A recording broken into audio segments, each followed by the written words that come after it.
Hello बच्चों, कैसे आप लोग। स्वागत है आप लोगों का हमारे यूट्यूब चैनल कॉन्सेप्ट सिग्मा में। और हम पढ़ रहे हैं 11th क्लास के इकोनॉमिक्स। 11th क्लास के इकोनॉमिक्स में जो पढ़ाया जा रहा है वो है माइक्रो इकोनॉमिक्स। माइक्रो इकोनॉमिक्स में जो चैप्टर पढ़ाया जा रहा है वो चैप्टर है consumer equilibrium indifference curve analysis.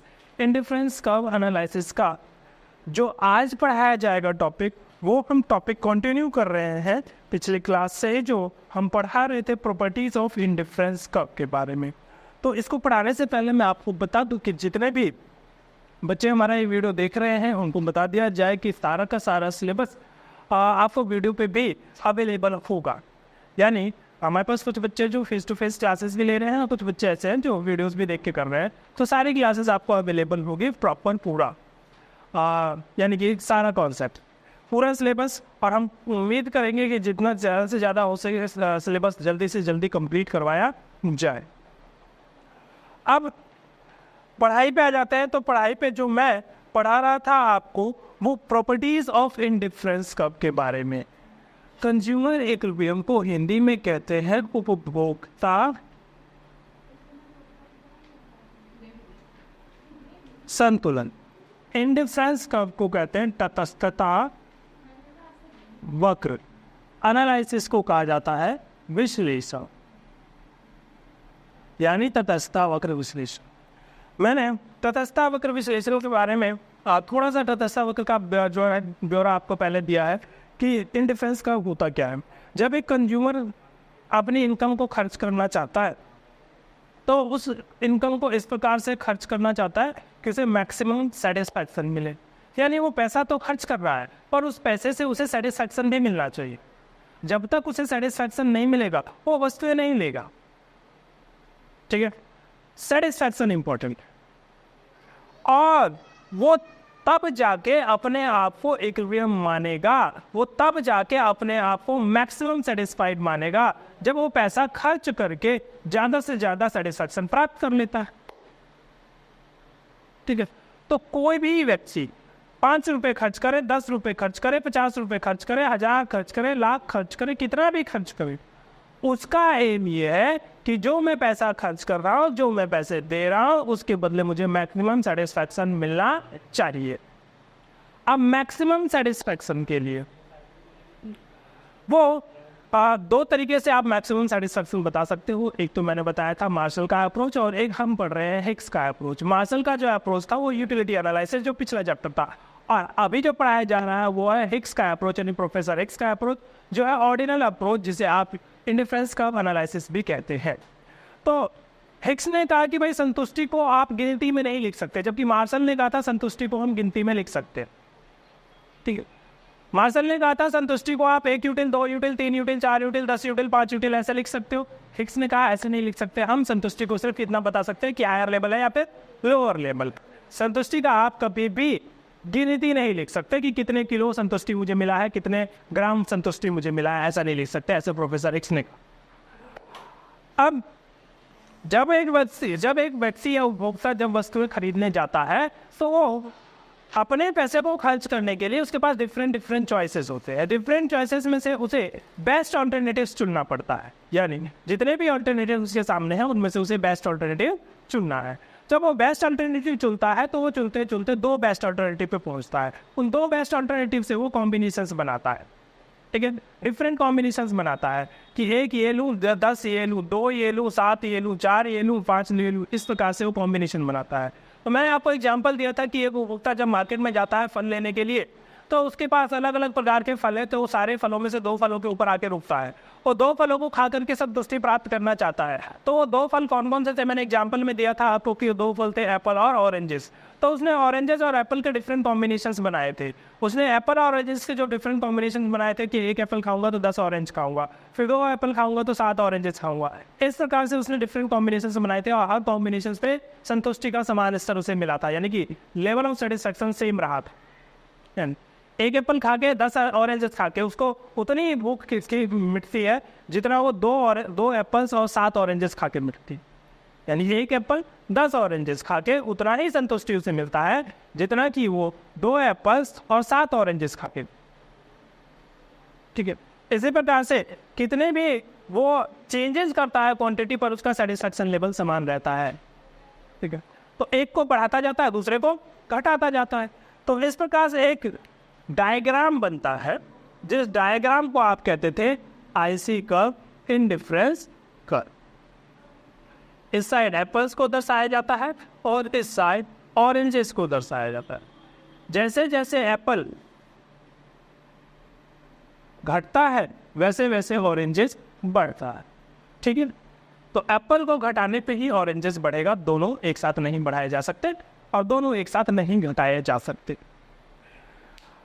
अब मैं इसे इंडिफरेंस कर्व के डिफरेंट प्रॉपर्टीज यानी डिफरेंट कैरेक्टरिस्टिक्स की बात कर रहा था कि किस प्रकार की इसकी कैरेक्टरिस्टिक्स है, विशेषताएं किस प्रकार की है, कैसा दिखता है, किस प्रकार से बनता है, ये सारी बातें मैंने आपको बतानी है। तो उसमें से पहला कैरेक्टरिस्टिक्स मैं आपको बता चुका हूं कि ये हमेशा डाउनवर्ड स्लोपिंग बनता है। डाउनवर्ड स्लोपिंग का मतलब होता है ऊपर से नीचे की ओर, यानी इंडिफरेंस कर्व ऐसे बनता है, इंडिफरेंस कर्व ऐसे नहीं बनता।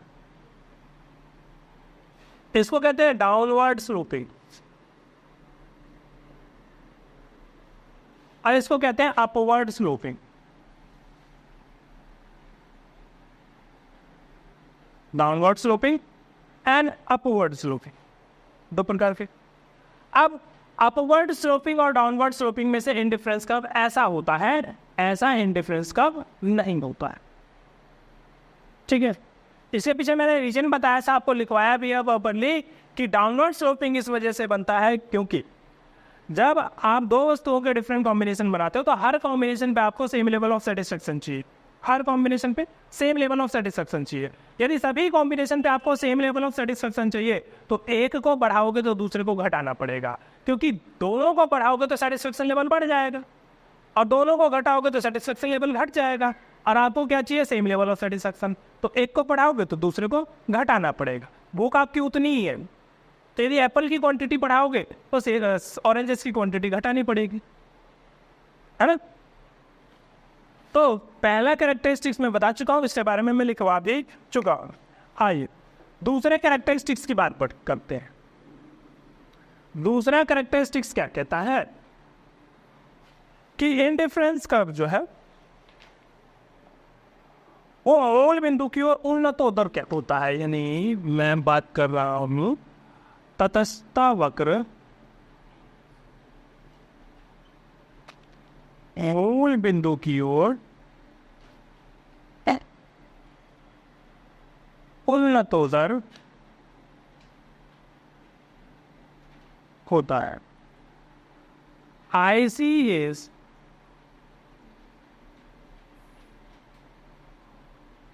convex to the origin। IC जो है वो ओरिजिन की तरफ कॉन्वेक्स होता है, यानी उन्नतोत्तर। अब ये उन्नतोत्तर, नतोत्तर, कॉन्वेक्स, कॉनकेव, ये क्या होता है ये मैं पहले आपको बता देता हूँ। देखिए जो डायग्राम बनेगा, एक डायग्राम तो ऐसा बनेगा जो ओरिजिन ये होता, तो एक डायग्राम ऐसा बन सकता है जो ओरिजिन की तरफ केव बनाता हो, गुफा, ओरिजिन को कवर करता, ठीक है। और एक डायग्राम ऐसा बनता है जो ओरिजिन की तरफ पीठ दिखाता, ठीक है। जो ओरिजिन की तरफ गुफा बनाता है उसे कहते हैं केव, कॉनकेव, और जो ओरिजिन की तरफ पीठ दिखाता है उसके कहते हैं कॉन्वेक्स, ठीक है। तो हमारा IC ऐसा नहीं होता, IC ऐसा नहीं होता। तो IC कैसा होता है? IC ऐसा।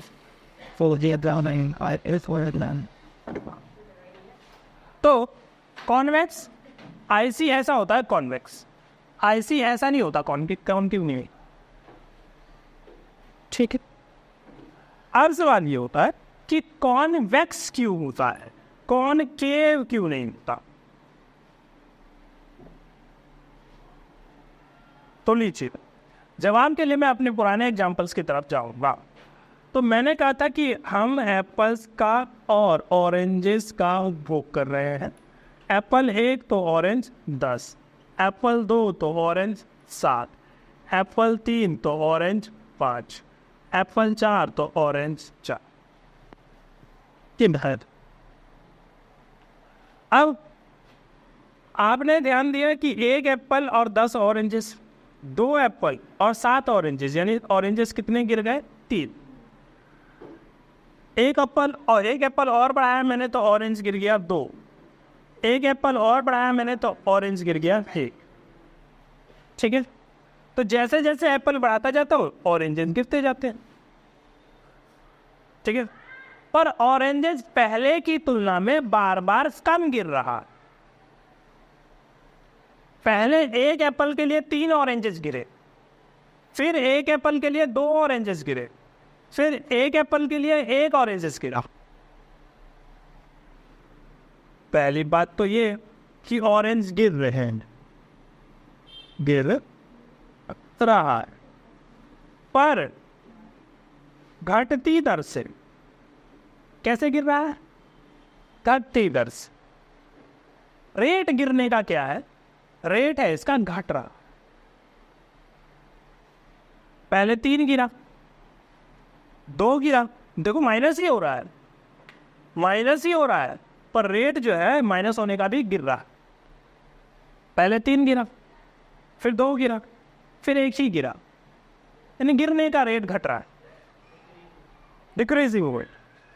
तो इट मीन्स कि ये है डिक्रीजिंग, पहले तो डिक्रीज हो रहा है एट डिक्रीजिंग रेट। तो यानी कि ऑरेंज जो है, ऑरेंजेस आर डिक्रीजिंग, ऑरेंज गिर रहे हैं, पर कैसे गिर रहे हैं? Decreasing rates. नहीं आया, फिर से समझाइए, सुनिए। 1 2 3 4, मान के चलो पहले ऑरेंज था 10, 2 खरीदने पे मेरा ऑरेंज हुआ 9, तीसरा जब खरीदा तो मेरा ऑरेंज हो गया 60, चौथा जो खरीदा तो मेरा ऑरेंज हो गया 4। ठीक है, तो पहले देखो कितना गिरा, -1, अब कितना गिरा, -2, अब कितना गिरा, -3। इसको कहते हैं इंक्रीजिंग रेट, यानी डिक्रीज तो यहां पे भी हो रहा है, पर इंक्रीजिंग रेट से डिक्रीज हो रहा है। घट ये भी रहा है पर बढ़ती दर से, और घट ये भी रहा है पर घटती दर से। ठीक है, तो ऐसा वाला पॉसिबल नहीं।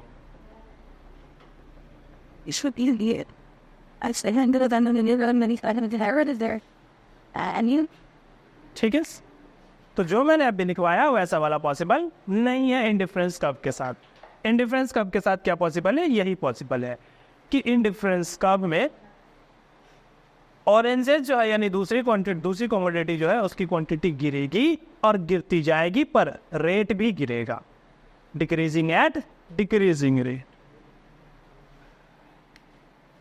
तो oranges are decreasing at decreasing rate.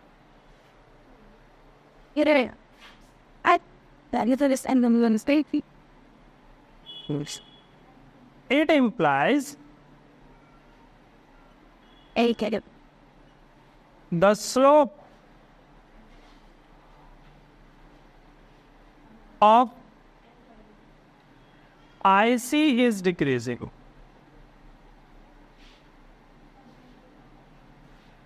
इससे ये पता लगता है कि स्लोप जो है इंडिफरेंस कर्व का वो घट रहा है, इंडिफरेंस कर्व का स्लोप घट रहा है। कैसे इंडिफरेंस कर्व का स्लोप घट रहा है? आइए हम फिर से झूले की तरफ चल। आपने बचपन में ऐसा झूला झूला होगा, वो झूला क्या कहेंगे उसे, फिसलते हैं जो बच्चा वाला। हाँ, तो कौन सा वाला झूला होता है? ऐसा वाला होता है या ऐसा वाला होता है? ये ऐसा वाला नहीं होता, मैंने नहीं झूला ऐसा वाला। तो ऐसा वाला होता है, यानी कॉनकेव नहीं होता, कॉन्वेक्स होता है। कॉनकेव क्यों नहीं होता? कॉनकेव इस वजह से नहीं होता कि ये बताता है increasing rate, increasing slope. Increasing slope का मतलब बढ़ता ढलान।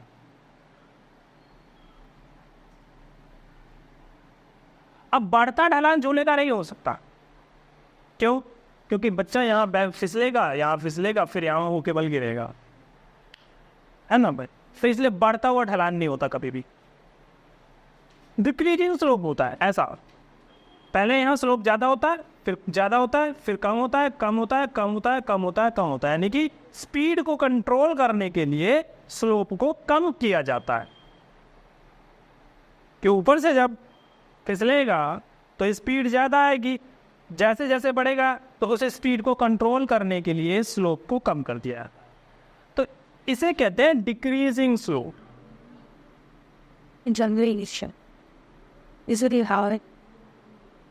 तो आईसी आपका कैसा होता है? डिक्रीजिंग स्लोप वाला।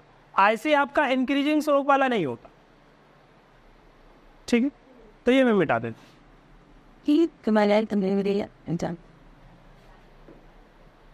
ठीक है। आए तो मैंने लिखा कि oranges are decreasing at decreasing rate, it implies the slope of IC is decreasing. Slope of IC क्या है? डिक्रीज हो रही, ठीक है। अब it is also called MRT is decreasing.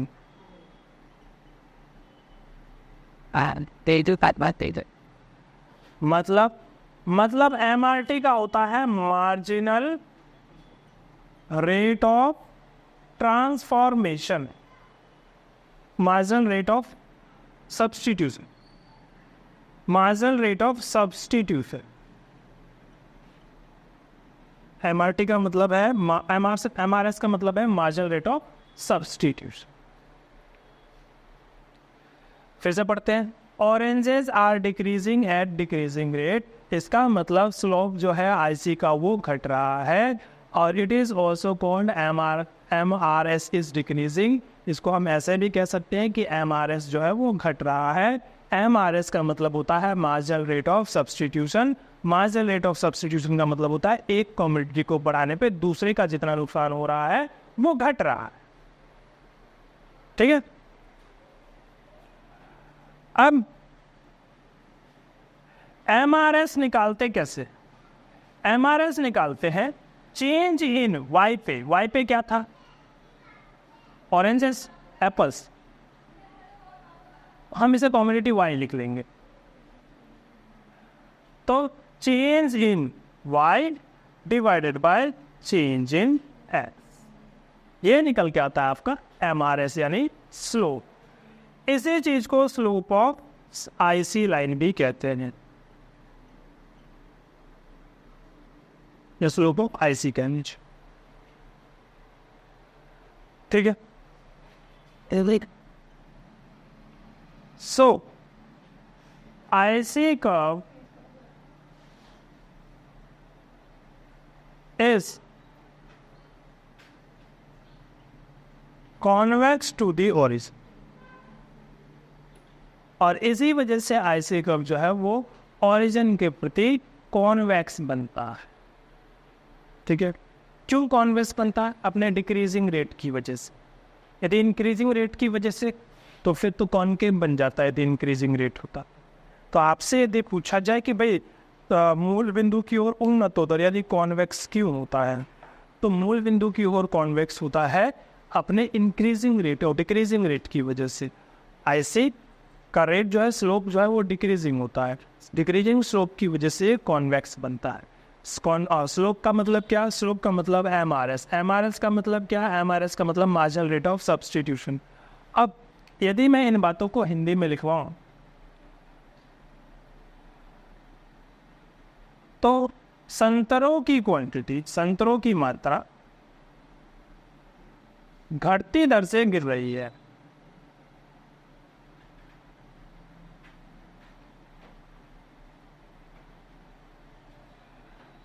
इसका अर्थ है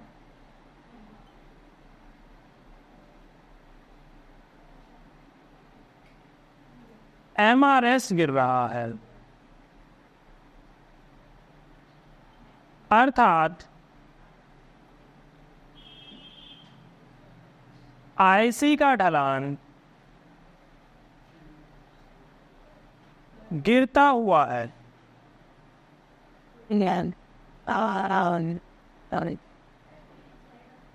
MRS बराबर delta Y upon delta X, जिसको आप स्लोप भी कह सकते हैं। अतः ऐसे मूल बिंदु की ओर उन्नतोदर होता, इसीलिए IC जो है वो मूल बिंदु की ओर उन्नतोदर होता है। बात आई समझ में? नोट कीजिए जिसको करना है।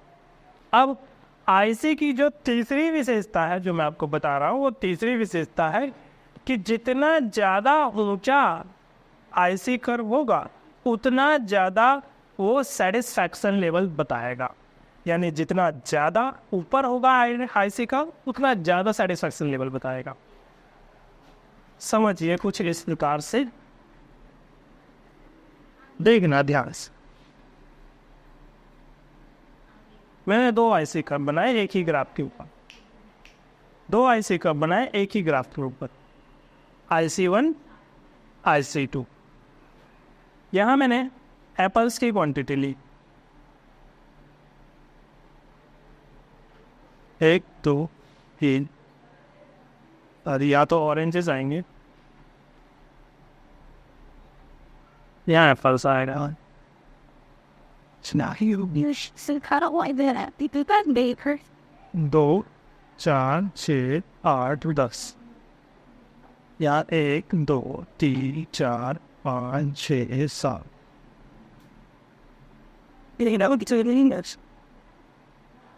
ध्यान दीजिए भाई, ध्यान दीजिए, इधर ध्यान दीजिए। हाँ, तो ये मैंने एक डायग्राम बनाया, इधर मैंने ऑरेंजेस लिखा और इधर लिखे एप्पल्स। कि एप्पल्स की क्वांटिटी जैसे जैसे बढ़ाते जाएंगे ऑरेंजेस की क्वांटिटी हमें घटानी पड़ेगी। देखो, पहले एक एप्पल था, 10 ऑरेंजेस थे, ये वाला पॉइंट बना। फिर मैंने एप्पल्स बढ़ाया तो ऑरेंज को घटाना पड़ा, ये वाला पॉइंट बना। फिर ये वाला पॉइंट बना, सो ऑन। आप कोई सा भी पॉइंट यदि यूज करते हो, कोई सा भी पॉइंट, चाहे A B C D, तो इसी लाइन पे रहोगे।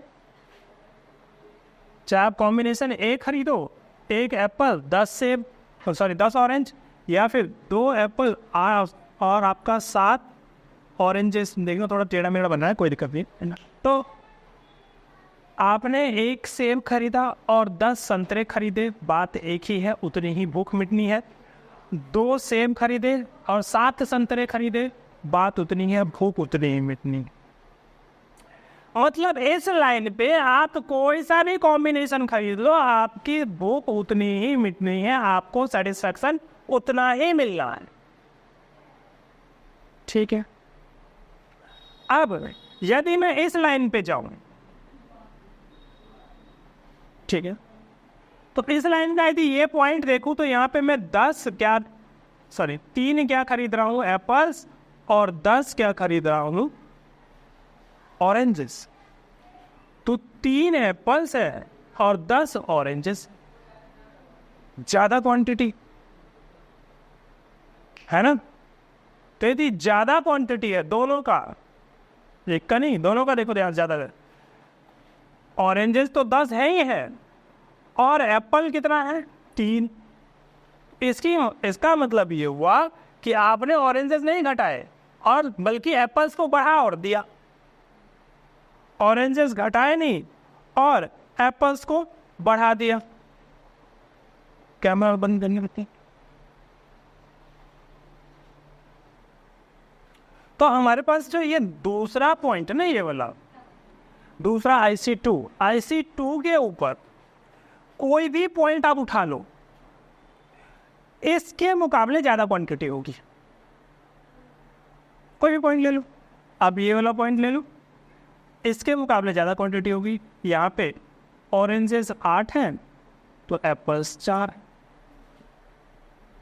यहाँ क्वांटिटी ज्यादा है। जबकि उसी के पैरेलल यहाँ पे क्वांटिटी देखा जाए तो ऑरेंजेस 8 हैं तो एप्पल्स सिर्फ 2 हैं।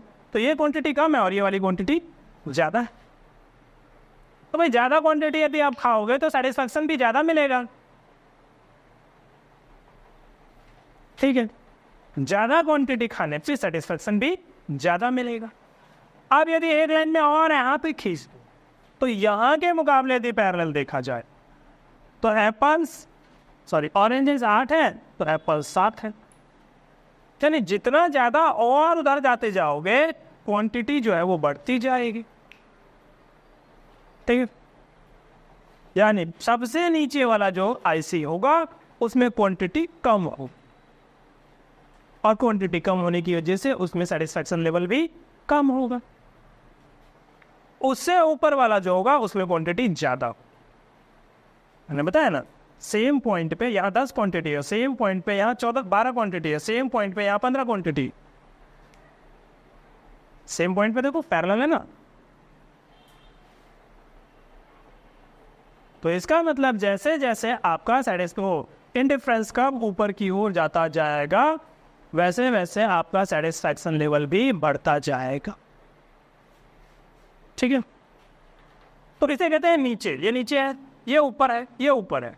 तो ऊंचा वाला तटस्था वक्र, हायर वाला आईसी, संतुष्टि का उच्च स्तर बताता है। Higher IC represents higher satisfaction level. जो ऊपर वाला सेटिस्फैक्शन आईसी होगा वो ज्यादा सेटिस्फैक्शन लेवल बताएगा, ठीक है। अब ज्यादा क्यों बताएगा? क्योंकि वहां क्वांटिटी बढ़ जाएगी। कॉमन सेंस है, ज्यादा क्वांटिटी पे ज्यादा सेटिस्फैक्शन मिलेगा, ठीक। कम क्वांटिटी पे कम सेटिस्फैक्शन मिलेगा। तो जितना पीछे रहोगे वहां कम क्वांटिटी मिलेगी, जितना ऊपर जाओगे ज्यादा क्वांटिटी मिलेगी, ज्यादा क्वांटिटी मिलेगी ज्यादा सेटिस्फैक्शन मिलेगा। तो ये कोई बड़ी बात नहीं कहती इन्होंने, कॉमन सेंस वाली बात कही है कि higher IC represents higher satisfaction level. अब इसी बात को मैं लिख देता हूं।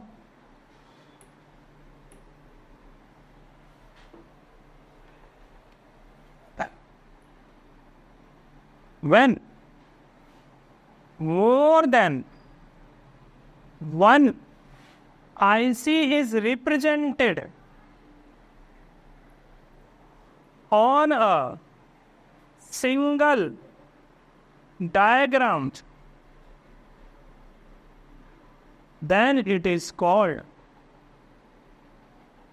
indifference map. ये क्या लिख दिया मैंने? सुनिए, मैंने अब ये भी कहा कि एक ही डायग्राम पे जब आप एक से ज्यादा आईसीज खींच देंगे, ये IC1, IC2, IC3, एक डायग्राम रहेगा तो उसे आईसी कर्व कहेंगे।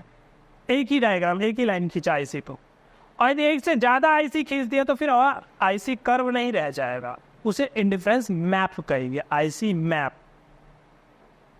एक से ज्यादा आईसी दिखा दोगे तो आईसी मैप बन जाएगा, तटस्थता मानचित्र।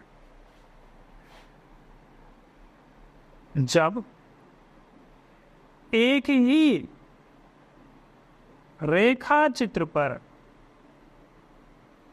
एक से अधिक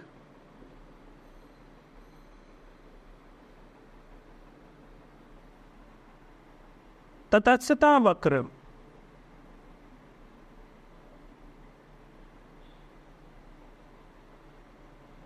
खींच दिए जाते हैं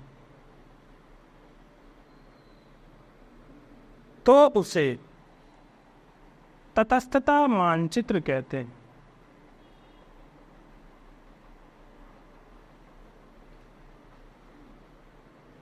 मैं जो लैंग्वेज लिखवा रहा हूं ये प्रॉपर आप लिख सकते हैं, एग्जाम में फुल मार्क्स मिलेंगे। तो जब एक ही रेखा चित्र पर एक से अधिक तटस्थता वक्र खींच दिए जाते हैं तो उसे तटस्थता मानचित्र कहते हैं।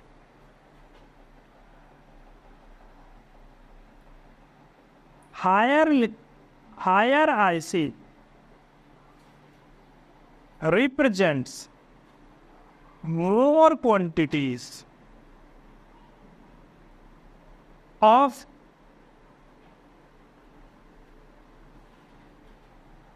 commodities. Hence, it represents higher level of satisfaction.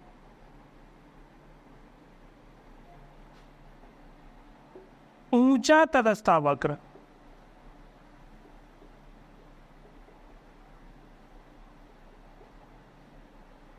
वस्तुओं की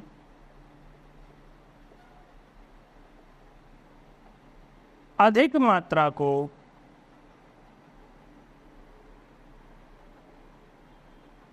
दर्शाता है।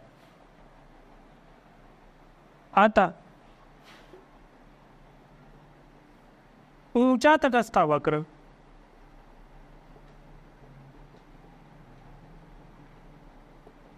संतुष्टि के उच्च स्तर को दर्शाता है। हायर वाला हायर ज़्यादा क्वांटिटी बताता है, इसी वजह से वो ज़्यादा सेटिस्फैक्शन लेवल भी बताता है। IC2 represents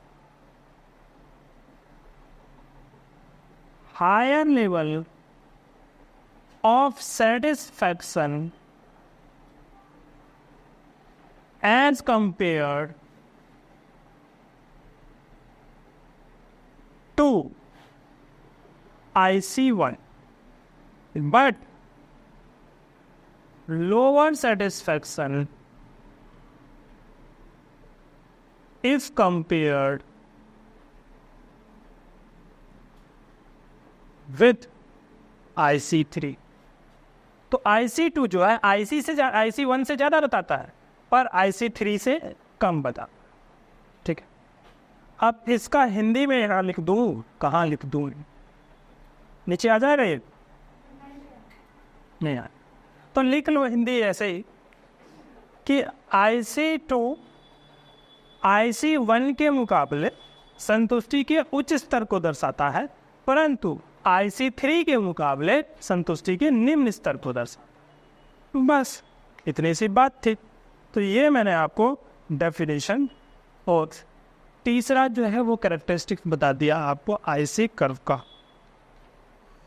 इसके बाद अगला कैरेक्टरिस्टिक्स अगली क्लास में बताएंगे। ठीक है, तो उम्मीद है आपको क्लास में जितनी भी बातें बताई गई है वो समझ में आया होगा, आपने प्रॉपर नोटिंग भी की होगी। तो वीडियो देखिए, लाइक कीजिए, शेयर कीजिए और चैनल को सब्सक्राइब कीजिए। धन्यवाद।